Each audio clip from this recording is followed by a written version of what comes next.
I'm Sarah Loughlin. I'm a basket maker and willow artist. My name's Marcus. I'm Sarah's partner and the other half of Hopewood Baskets.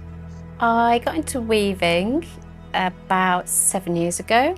I've always painted and drawn and done photography, but there's something about working with willow that just seemed to click for me. I guess I started weaving because Sarah's passion for it kind of rubbed off on me, if you like. I was around it, I saw her weaving. I took a real interest in what she was making and how she was making it, because I was photographing it as well so that Sarah could share her work online. And then inevitably at some point there was some spare willow and some spare time, and Sarah said, come on, why don't you have a go? And I was just bitten by the bug. I just took to it straight away. We make things slowly and carefully. With willow we grow ourselves. We try to work as sustainably as possible. Yeah, with care and attention and a sensitivity to the material, I think that's crucial to us. We joke about it all the time, but we love these sticks. And I guess we want to sort of do them justice. They're beautiful when they're growing, and then we try and make something beautiful and useful out of them. There's lots of reasons why we both love working with willow. It's a really beautiful material to work with. As we grow it ourselves now, we see the whole cycle of the material. We know where it's come from, but actually the tactile nature of it, there's not really many tools that you use with willow. It's your hands and the material, which means you have that really direct contact and a kind of close relationship with it. We've also been working a lot on the land here, regenerating and rejuvenating the old crowns and the old willows that Alison and Kev, who we rent the land from, originally planted maybe 15 or 20 years ago perhaps.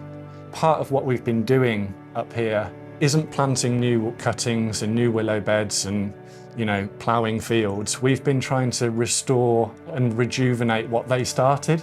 So there's a beautiful lineage within willow. We could grow weaving material ourselves from cuttings given to us by previous generations of willow growers.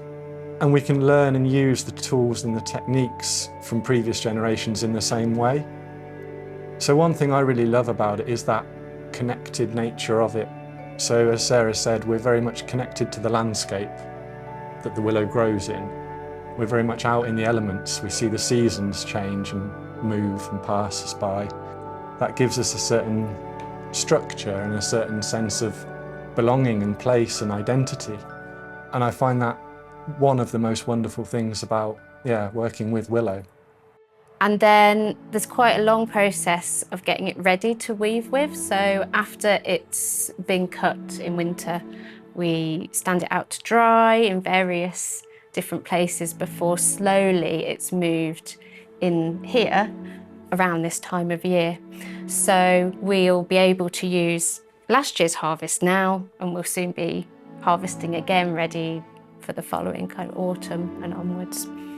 I noticed that I'm really drawn towards curved forms. I think really it's just influenced by what I see around me in nature. I love that repeated pattern and the symmetry you can actually find in nature, but it's still got that slight irregularity. So that influences my work in creating slightly more organic forms.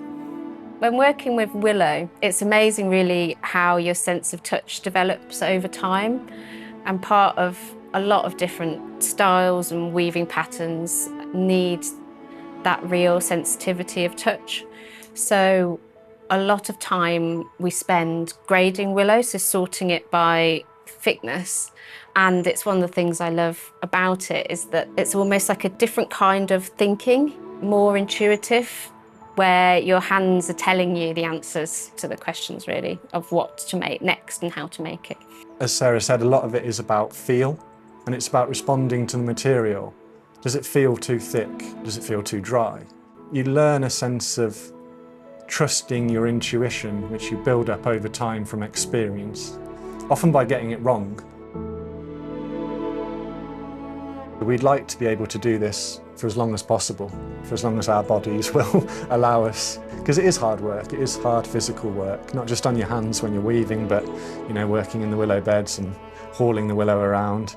So yeah, keeping ourselves in shape so that we can just do this for as long as possible and learn as much as possible. And we might not have the knowledge or the experience of someone who's been doing it 40 years, but we're very, very keen students, very keen to learn.